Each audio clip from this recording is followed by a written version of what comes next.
As a finance director, I speak to lots of small business owners, and I'm hearing more and more about their concerns with the recession and the current cost of living crisis that's consuming us all in 2023. And if you look at any of the news articles, you'll see that it's incredibly difficult to be in business right now, with insolvencies rocketing and many businesses being forced to close their doors. So what really is going on in the economy right now, and what can you do to keep your business thriving despite the economic outlook? To understand what's really going on, we're going to begin with having a look at consumer confidence over the last 25 years. Now, what I find most interesting about this graph is that if we look at consumer confidence over the last 25 years, it is almost always negative. And recently, in the Sunday Times, a whopping 80% of people surveyed said that they were concerned about their current finances in the economic situation. And that correlates to what we're seeing when we're looking at consumer confidence. But of those 80% of people that were surveyed, only 20% of them were actually considering cutting back and doing anything about reducing their spending.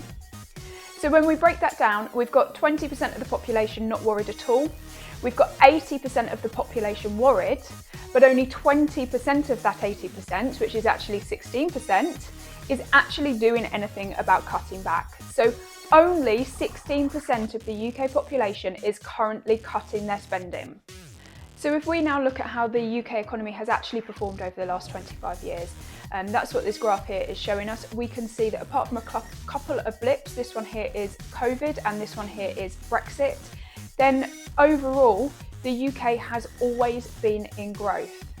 So what we can see here is there is a clear misalignment between people's perception of what's happening in the economy and the reality of what is actually happening. We've got nearly everybody really worried about what is going to happen, but what they're worrying about is not actually playing out in reality. And I think it's really important as a business owner that we're grounding ourselves in facts and reality, and that our decisions are made based off of that, rather than headlines and people that are trying to predict the future. Because let's face it, statistically, economists are nearly always wrong. Now, I'm not going to pretend that 2023 isn't going to be a challenging year, because many small businesses are facing a concoction of challenges that they haven't come across before. With everything from rising interest rates to increasing energy prices, repayments on bounce back loans, and of course, increasing taxes, it's difficult to be in business. But if you believe that the difficulties facing us in business are too great to overcome, this will be a self-fulfilling prophecy and your business will eventually fail. If you're looking at your financial performance and your numbers are down and you're blaming it on the recession or the current economic climate, you're making excuses for your poor performance. You will simply be accepting your fate and doing nothing to change the future direction of where you're travelling. So whether you believe we're in the middle of a recession and economic crisis or not is irrelevant. You need to seize control of your own destiny and be one of those businesses that thrives in these difficult times instead of being a business that's struggling just to survive. So what can you be doing to help your business survive? Well, my number one rule for every single business is that you must know your numbers and be reviewing your monthly management accounts. You must know what's going on with your financials so that you can make the right decision at the right time to drive the performance of your business. Particularly in times of inflation, it can be more difficult than ever to keep on top of costs. So having a regular review of your accounts is absolutely essential to decide on things like whether you might want to try and move to a cheaper supplier, change the quality of your products, or indeed put your own prices up. So my second tip is to do your competitor research, and you must know what your competitors are up to.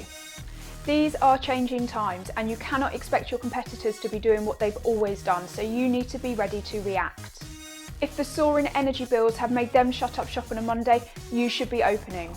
Do special offer Monday and sweep up all that opportunity that's in the marketplace. In this quick-paced environment, you have got to be agile and ready to adapt your business to take advantage of opportunities and also threats. And my third tip is to make sure that you are adapting to your customers' changing spending habits. Nearly every business did it. Almost overnight, we had restaurants offering takeaways, we had retail shops selling on Amazon, and we also had sales consultants selling via Zoom. Everything went digital like that. And that's a really great example of how businesses need to adapt to changing spending habits or changing in their customers' habits. And now is no different to that. If customer changing habits are adapting and changing, you need to evolve too.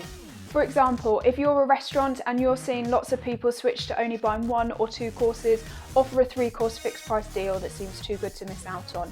Or if you're an estate agent, do a fixed price for selling your house along with moving and legal costs. There are so many ways that you can bolt on additional products and services to increase your customer spend with you and capture more of their disposable income. And my final tip is to make sure that everybody knows that you and your business are open as usual and you are not participating in the recession. If your competitors are struggling, they will likely cut marketing spend and communication with customers, and therefore this is a brilliant opportunity for you to ramp up yours instead.